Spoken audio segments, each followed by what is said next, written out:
But first of all, good evening.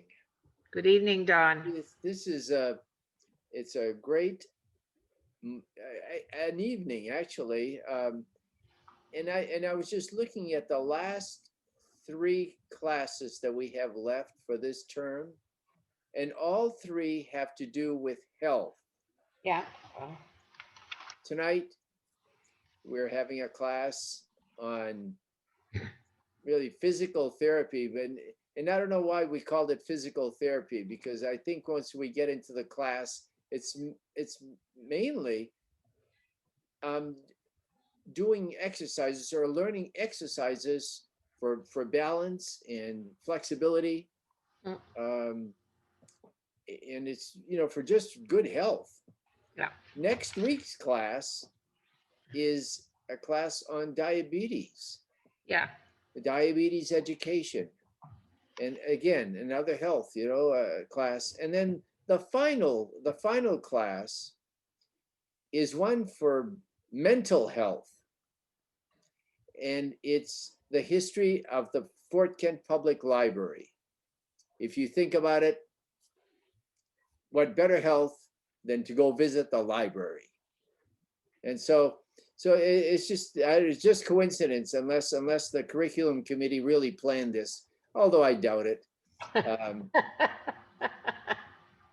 but anyway, but tonight we have this is a recorded class. It was done at County Physical Therapy, as you will see, and it really is a great class, one that I rather enjoyed recording. uh, I mean, I always do, but this one it was kind of nice. Maybe it was nice being around the gym again. Yeah.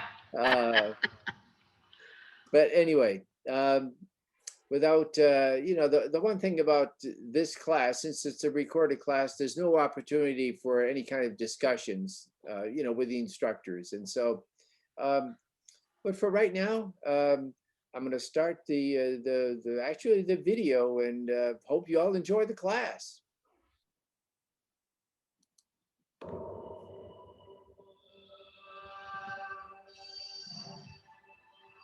Now, does everybody see my screen?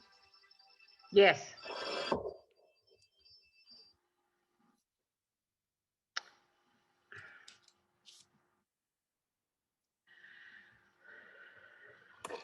Hello, welcome to County Physical Therapy. My name is Matt Michaud. I am a physical therapist here at County PT in Fort Kent.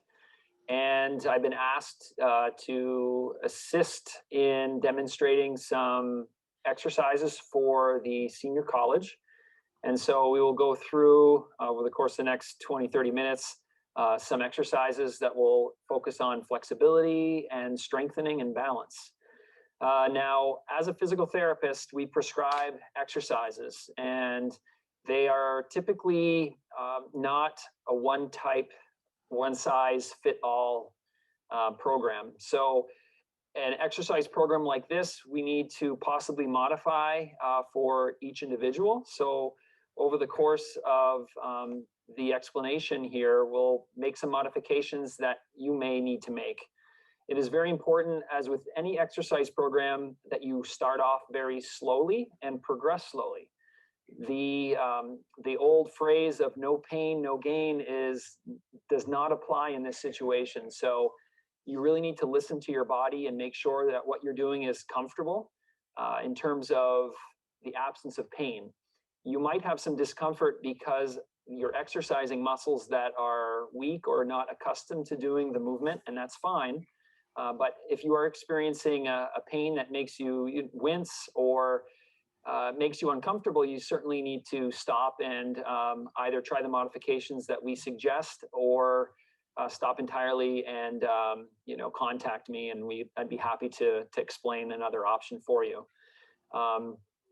Exercise is obviously a very important aspect of us at any time in life. It is something that should not be ignored throughout any phase of life, especially as we age. We tend to get stiffer. We tend to lose our strength naturally, and we the simple tasks that once were simple are now more difficult.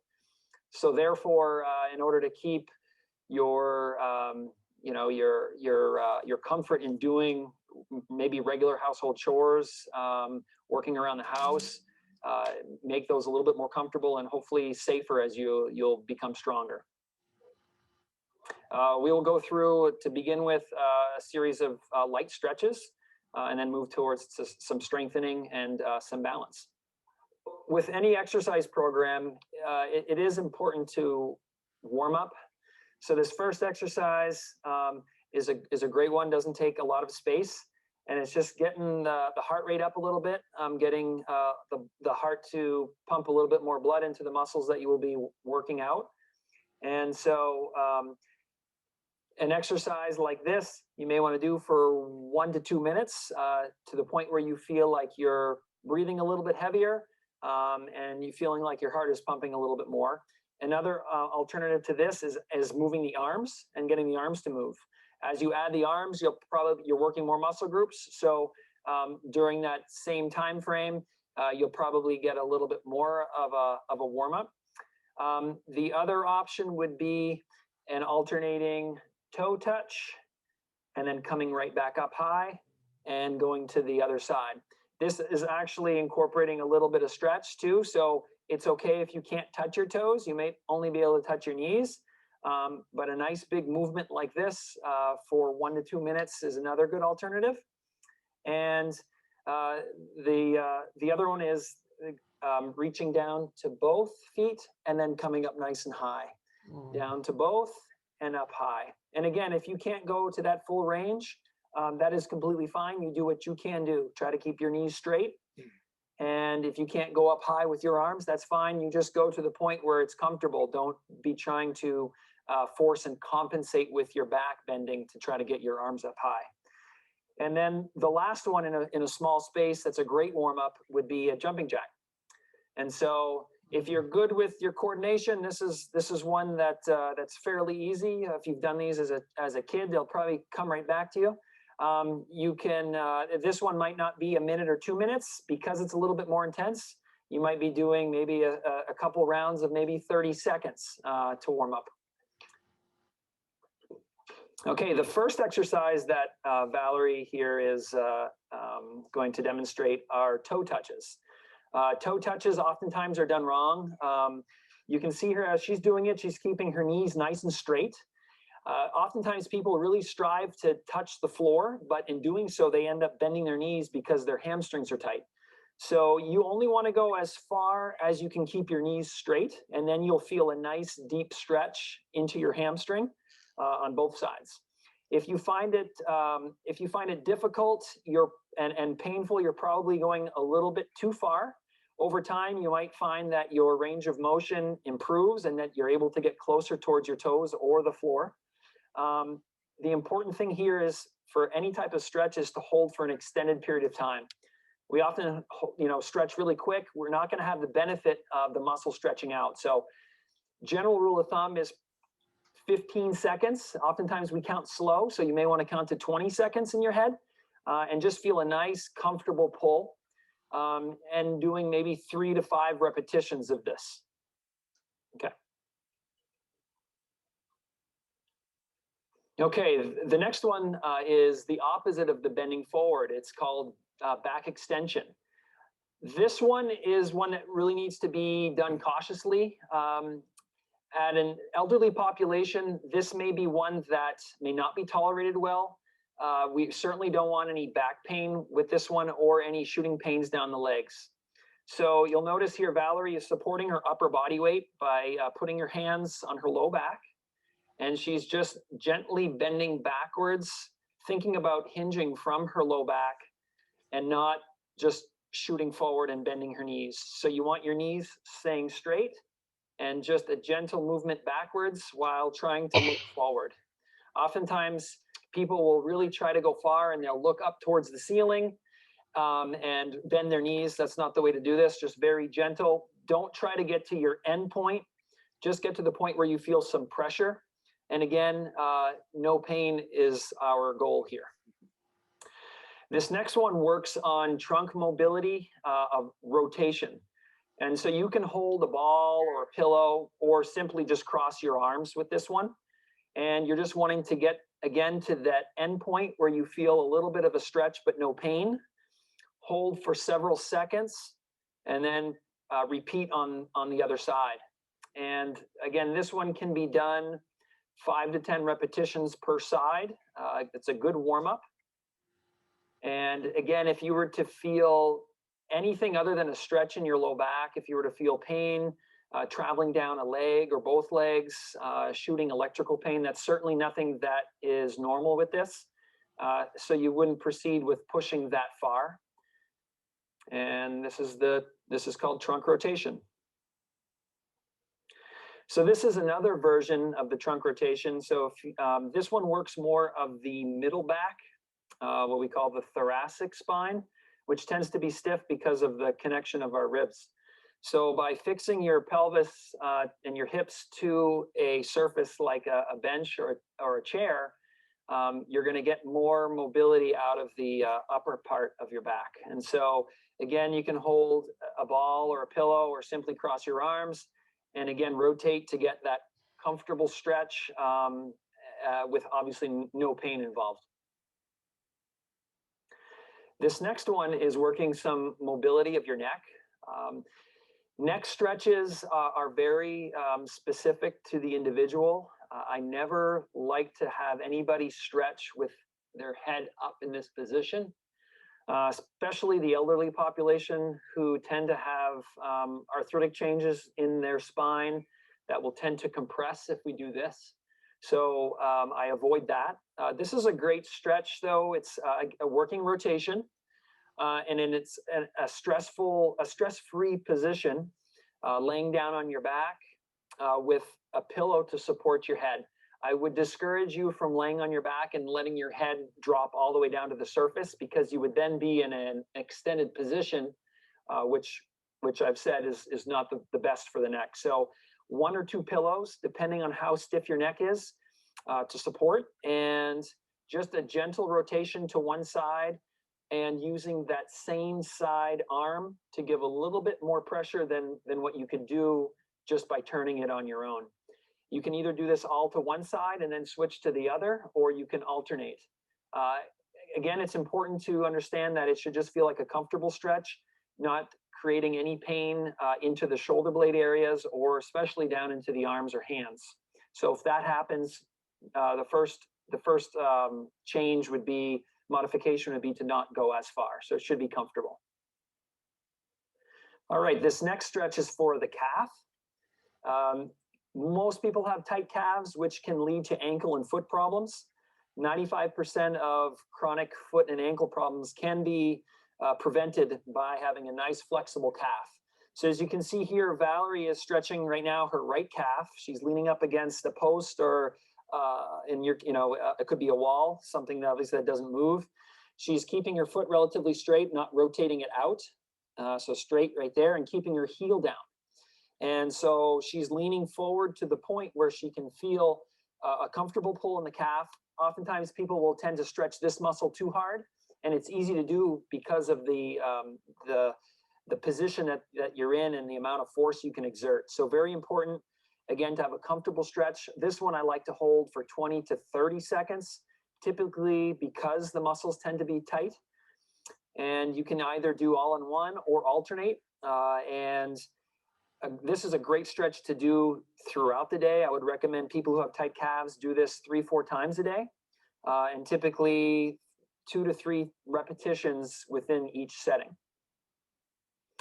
So this next exercise will be for your biceps. These are called bicep curls, something that we're probably all accustomed to.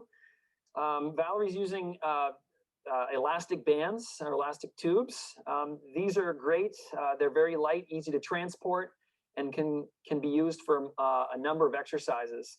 So depending on how much resistance Valerie wants, she can either choke up and kind of wrap her hands a little bit, wrap the tubing around her hands, or she can do a wider stance to stretch it out more. But what she's focusing on is keeping her elbows tucked right into her side, and keeping her shoulders from rounding. So she's having a little bit of a shoulder blade squeeze as she does this.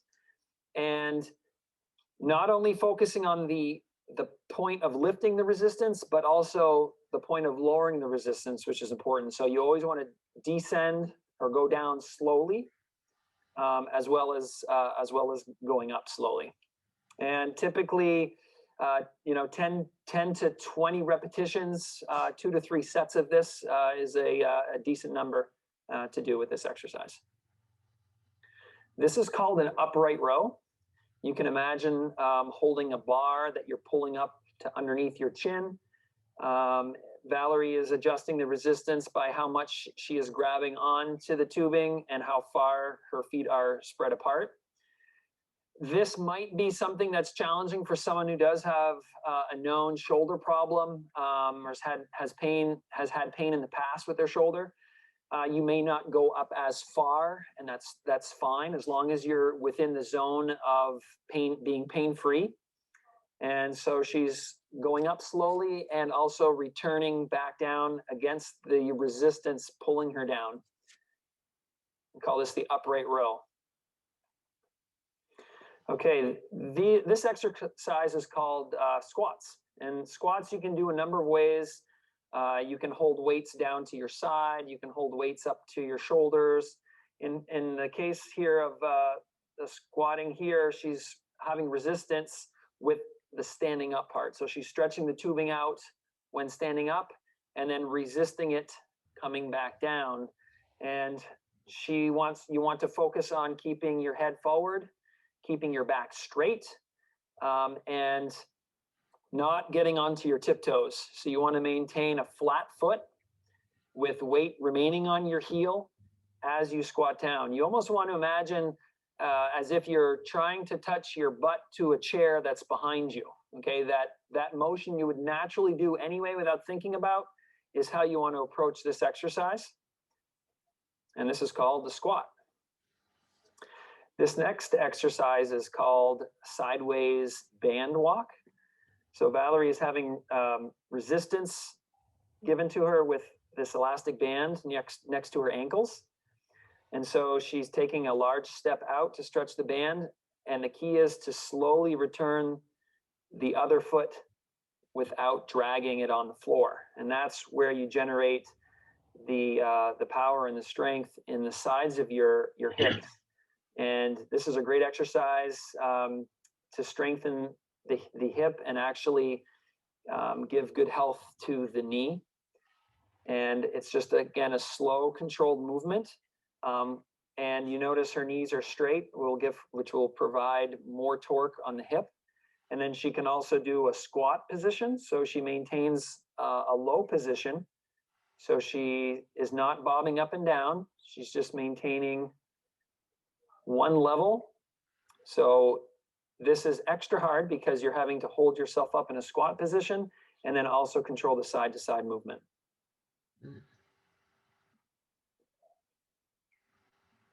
This next exercise is a great one.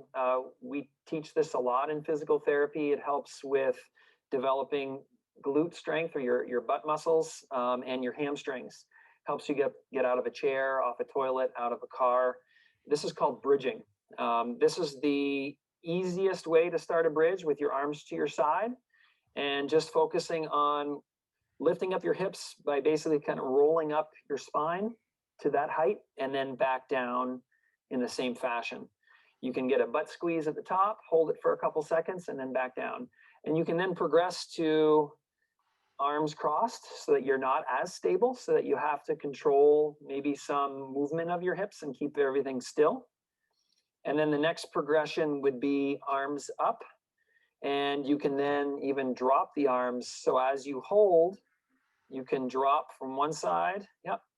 And then you come up and then you can drop the other side. So by adding an accessory movement, it forces you to stabilize, okay, and hold things still. And then you can bring your arms back down, Val. And we're now gonna have her try single leg. We'll do the modified first. So she's gonna keep this leg down and just have this leg lift her hips up. And naturally what happens is as she's lifting with this one, the hips will want to drop on the unsupported side, but what she needs to do is keep the hips level. So she has to use a little bit extra muscles to keep everything level despite having only one leg lift up. Then the next progression to that would be lifting the hips and the leg together. So she focuses on maintaining that level and keeping this muscle tight so that her knee stays straight. And another way to progress this one is the same hand progression that we did with the double leg bridge. So crossing like this. And then finally, to be very advanced, up and then dropping one arm, lifting back up and then coming back down and repeating the same thing on the other side. Very challenging. Start with double leg first. A very good exercise. With this next exercise, Val is stretching the band out by pulling her arms away from her. This is a great exercise actually for the shoulder blades, okay, and all of the muscles in that mid back, which we tend to stress a lot with all the work we do on our computers and iPads and phones. So this is a great postural exercise, working on opening our chest and strengthening those weaker muscles in the back part. Depending again on how much resistance you want is based on how much you start and where you start here. If you're really strong, you can grab really close and then have more resistance as you pull out. If it's too difficult, you start with some slack, which will allow you to go out a little bit further with less resistance. Again, if you're experiencing specific shoulder pain on the top or like in the joint, again, something that just doesn't feel like a muscle stretch, you probably don't want as much resistance. Or another modification would be to go a little bit lower and then still pull out. And then you can still get that shoulder blade squeeze. You just won't be working the shoulders as much. This next one Val is doing is a resisted lift. And I don't like to go beyond shoulder height with this one. So don't try to force above. That can bring out some lingering shoulder issues that you might have had, or a development of new things. So you might not even be able to attempt the shoulder height. So start low. You may only be able to get to a halfway point, which is fine as long as what you're feeling is a comfortable strain.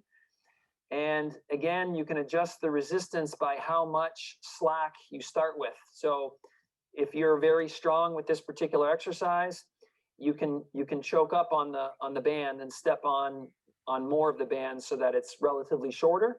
So you'll have more of a stretch at that end point, and vice versa if you are weak with this one. One thing we work on a lot in physical therapy with the elderly population is balance. Balance tends to be a skill that declines with age. And so it can lead to the obvious of falls and further injury. So it's very important in this population to do some balancing. Balance exercises can be a little bit uncomfortable because you are putting yourself in a situation that requires you to balance. So we want you to be safe with this. So next to a stable chair that won't slide or move, even better next to a countertop or a dining room table, for example, is a good place to start. Valerie is doing single leg balance, simply balancing on one leg and trying to be as steady as possible. You might find this exercise to be almost impossible when you start, and that is okay. But you want to resist the urge to just put your foot down the second that you feel out of balance. You really want to fight it, and it's okay to feel like you're off and that you're having to twitch and move and contort your body to remain balanced. After several attempts on one side, then you can switch to the other.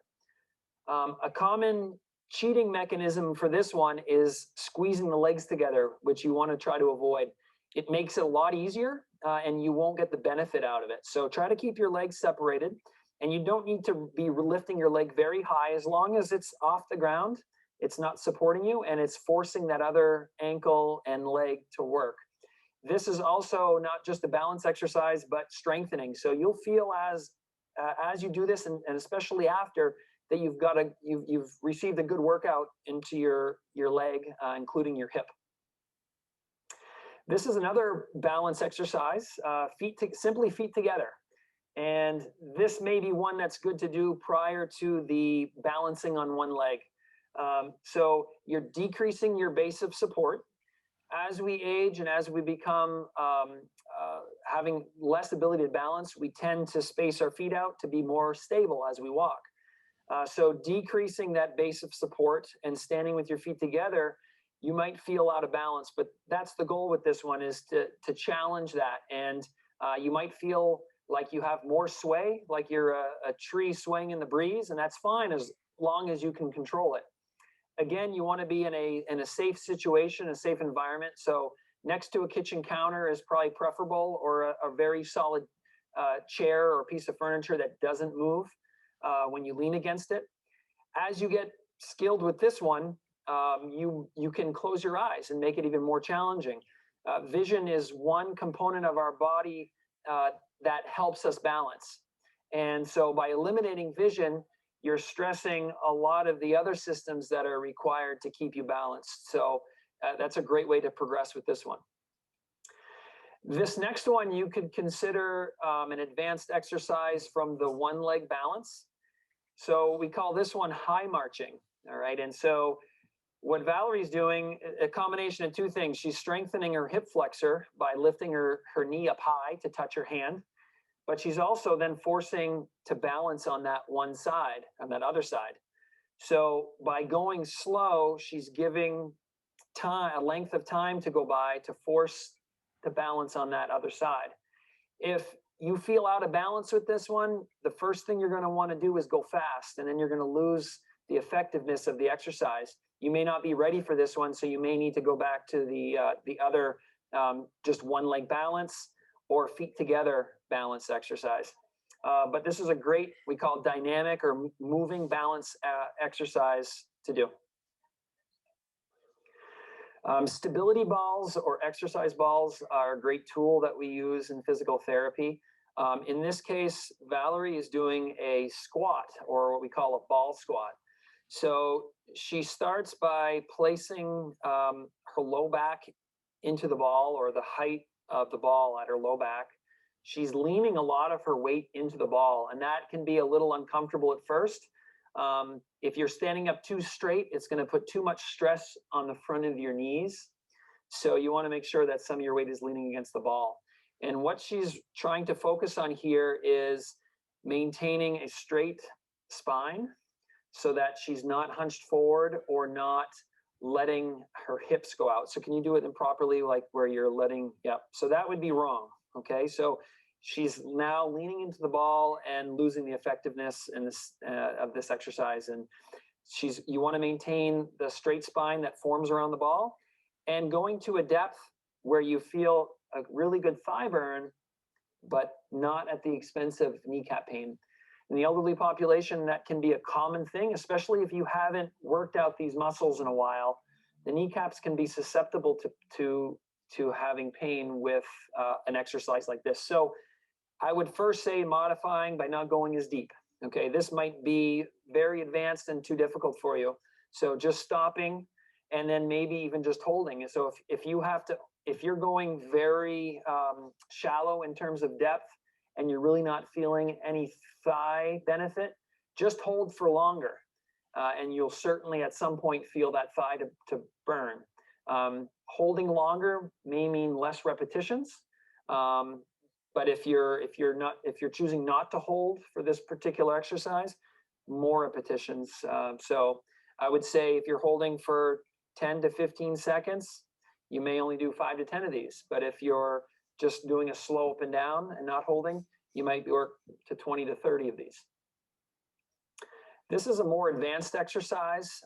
If you are accustomed to working with the stability ball, you have good balance, this would be a great exercise for you. Again, the number one thing especially when you're using a ball, is the safety, so you're not going to fall off it. You want to be in an environment where you do have the option to hold if need be. And so it would be best to do this next to a counter, next to a wall, something that's very solid and supportive. So what Val is doing here is just sitting on a stability ball.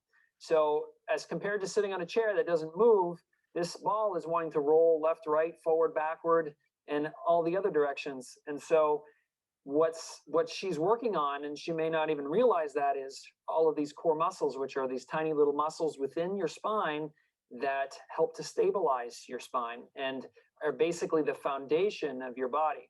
And so she's strengthening simply by sitting on this. And to make it a little more challenging, you can have a weight in your hand, you can do a little bit of rotations, a little bit of movement, so that it forces the ball to move and forces you to stay stable. So what she's going to do right now is what we call a march. And so as one foot is removed from the floor, that's one less point of contact. So that ball will want to roll more. And you will find immediately of how difficult this can be. The ball will want to kind of roll left and right, and she has to rely on her strength here to then control the ball. If this is weak and moves a lot, the ball will move a lot. So the goal is to stabilize, try to keep the ball as still as possible, just by performing some slow marching with the feet. What's very important to understand with any exercise program, again, is slow progression, especially if you're just starting off. With all of these exercises that we showed you today, I wouldn't want you to do all of them all at once. You can pick and choose a couple stretches, a couple strengthening exercises, and start from there. See how your body responds, rather than throwing all of those exercises at you at once. You may initially start with a 10-minute workout and see how you respond that next day. It is natural as you work muscles that you haven't worked in a while to feel soreness in those muscles, especially 24 to 48 hours after. So you might find that the next day you wake up and those muscle groups are sore. You might find that second day after the workout that you're even more sore, and that is completely normal.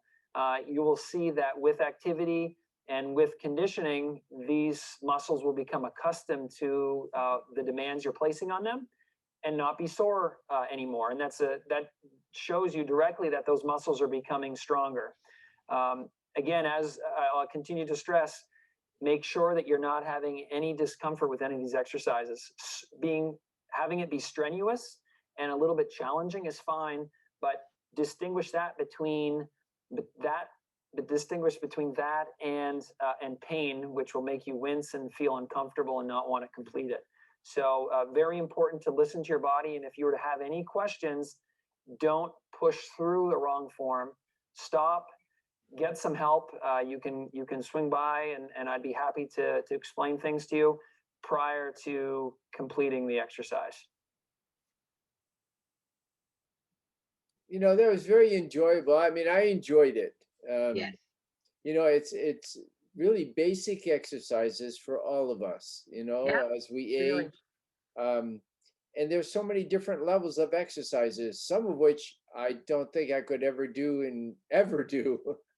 Yeah. But it was very good. I enjoyed it. So anyway, since there's no opportunity to ask Matt any kind of questions, unless somebody has any information, really appreciated your attending this class. It was great, and we'll see you next week.